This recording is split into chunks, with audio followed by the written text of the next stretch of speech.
বাংলাদেশের কওমি আলেম ওলামারা ব্যস্ত জামাত শিবির মওদুদি মতবাদ সত্যের মাপকাঠি যেগুলোর মূল উদ্দেশ্য জামাত শিবিরকে ঘায়েল করা এগুলো নিয়ে ব্যস্ত অ্যাজ ইফ কওমিদের জন্য সবচাইতে বড় থ্রেট সবচাইতে বড় চ্যালেঞ্জ হচ্ছে মওদুদি মতবাদ জামাত শিবির। ইসলামের জন্যে মওদুদি মতবাদ জামাত শিবিরের চাইতে ক্ষতিকর কিছু নেই, তারা এর বিরুদ্ধে জীবন দিতেও প্রস্তুত, এরকম ঘোষণা অনেকে দিচ্ছে। তা কওমি হুজুররা কওমি আলেমুলামারা যখন জামাত শিবির মওদুদি নিয়ে ব্যস্ত, ঠিক সেই সময়ে সরকার যে ইঙ্গিত দিচ্ছে সেটা কওমিদের জন্য অশনি সংকেত। কওমি আলেমুলামারা বা কওমি গোষ্ঠী তাদের স্বকীয়তা হারিয়ে যে একটা কঠিন পরিস্থিতির মধ্যে পড়তে যাচ্ছে আমরা সুস্পষ্টভাবে সেটা দেখতে পাচ্ছি। এই কওমিদের কিছুই করার থাকবে না, তাদেরকে জামাত শিবির নিয়ে জিকিরই করতে হবে। তাদের যে শত শত বছরের স্বকীয়তা, সরকার নিয়ন্ত্রণ তাদেরকে করতে পারেনি বা সরকারের নিয়ন্ত্রণে তারা যায়নি বা সরকারের পরামর্শ শোনেনি, তারা নিজেদের মতো করে যেটাকে সঠিক মনে করেছে সেটা তারা করেছে। কিন্তু আমার মনে হয় না যে সেই সুযোগ আর থাকছে।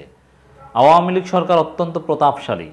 আওয়ামী লীগ সরকার সিস্টেমে ডিভাইড অ্যান্ড রুল পলিসির মাধ্যমে কওমিদের মধ্যে বিভক্তি সৃষ্টি করে আওয়ামী লীগের অসংখ্য দালাল তৈরি করে কওমি হুজুরদের মধ্যে একটা বিশাল অংশ দালাল, এবং দালালরাই দেখবেন যে মওদুদি মতবাদ অমুক তমুক নিয়ে জিকির করে, কারণ এটা দালালের একটা অংশ, সরকারের অ্যাসাইনমেন্টের একটা অংশ যে আলেমুলামাদের মধ্যে ইসলামপন্থীদের মধ্যে বিভেদ সৃষ্টি করতে হবে।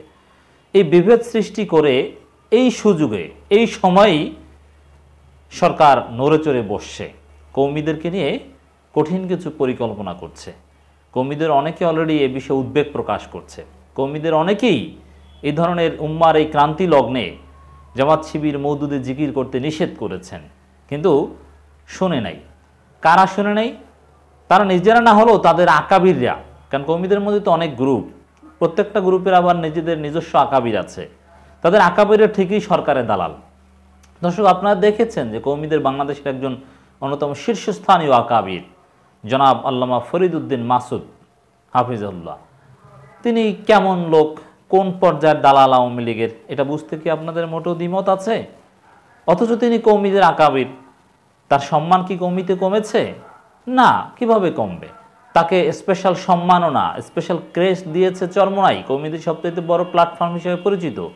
আজকে যারা এই রেজাউল করিম আবরার বা অমুক তমুক শামসুদ্দোহা ইত্যাদি ইত্যাদি যারা জামাত মওদুদি এগুলো নিয়ে জিকির করছে, অযাচিত জিকির, ফাও জিকির, তা এরাই কিন্তু এই আল্লামা ফরিদ উদ্দিন মাসুদকে সম্মাননা দিয়েছে, এরাই কিন্তু এর ডাকে, প্ল্যাটফর্ম দেয়, কথা বলার সুযোগ দেয়, বিশেষ অতিথি হিসেবে আমন্ত্রণ জানায়। তাহলে বুঝতে পারলেন যে আসলে সরকারি দালালের লেভেলটা কোন পর্যায়ে এসে পৌঁছেছে। তো এরকম অসংখ্য দালাল আছে।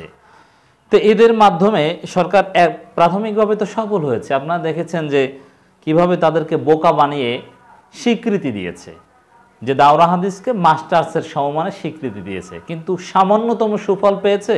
আমরা তখনই বলেছি এগুলো উদ্ভট একটা কাজ, যেখানে এসএসসি এইচএসসি তারপর ডিগ্রি এগুলোর খবর নেই, সরাসরি মাস্টার্স, এর চাইতে উদ্ভট কোনো কাজ পৃথিবীতে হতে পারে না।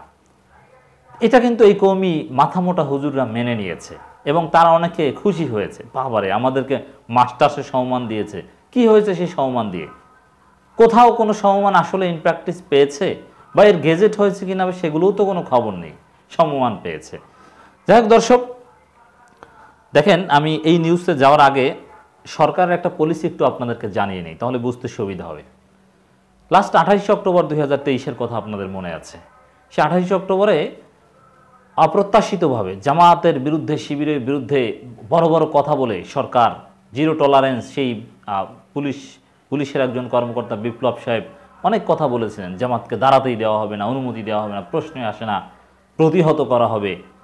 কিন্তু সেই জামাত ইসলামীকে ঢাকায় মহাসমাবেশ করার সুযোগ দিয়েছে সরকার, কিন্তু বিএনপিকে আচ্ছা মতো পিটিয়েছে সরকার, ক্র্যাকডাউন করেছে।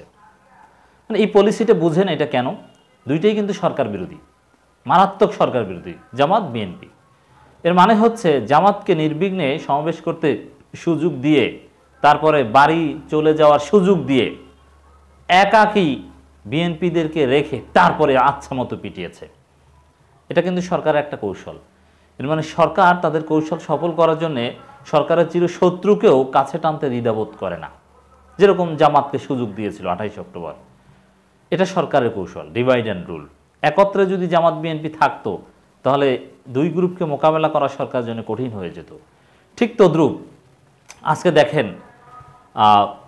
যেখানে কৌমি জামাত বা সবাই মোটামুটি একটা ঐক্যের কাছাকাছি এসেছিল, এমনকি আহলে হাদিসও এক প্ল্যাটফর্মে বসেছিল, আলেম ওলামাদের মধ্যে বিভেদ, অযাচিত অনাকাঙ্ক্ষিত এই যে মিথ্যা অপবাদ, বিতর্ক, অমুক তমুক, এগুলো বন্ধ হয়েছিল।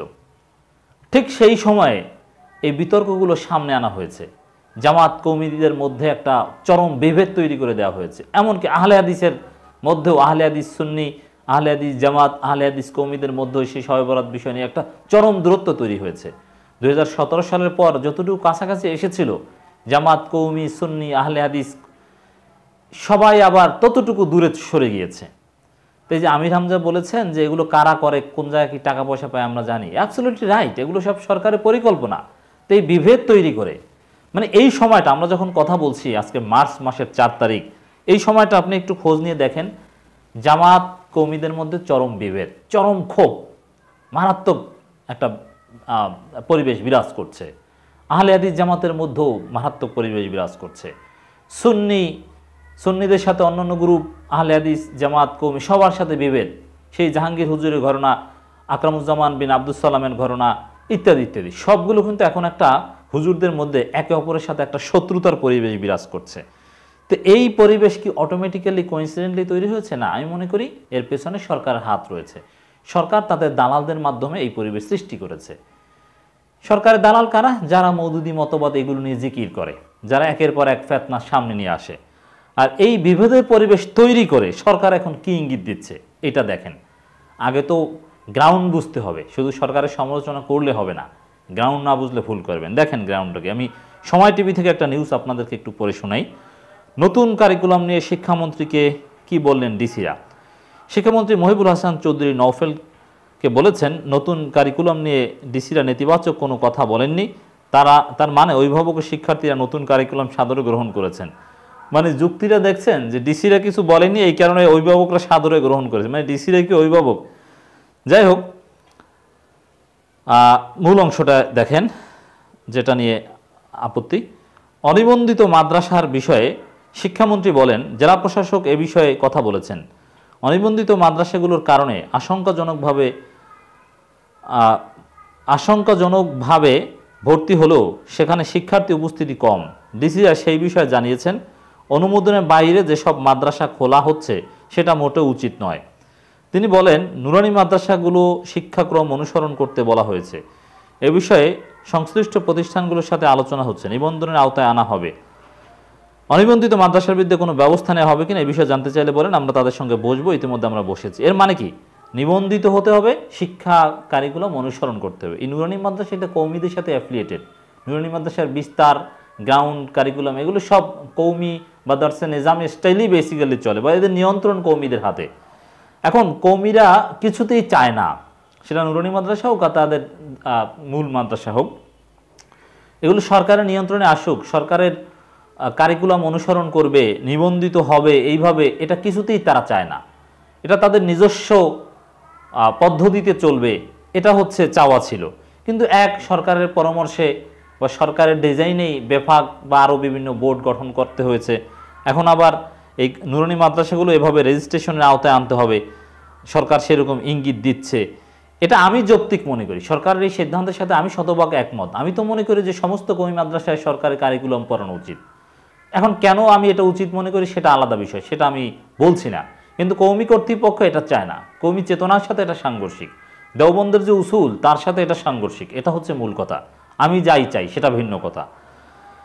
তো এখন এই কৌমিদের শত বছরের দেওবন্দি উসুল মানে সব কিছু উপেক্ষা করে এখন সরকারি বিধিনিষেধের আওতায় যেতে যাচ্ছে, সরকার নিয়ন্ত্রণের আওতায় আনতে যাচ্ছে।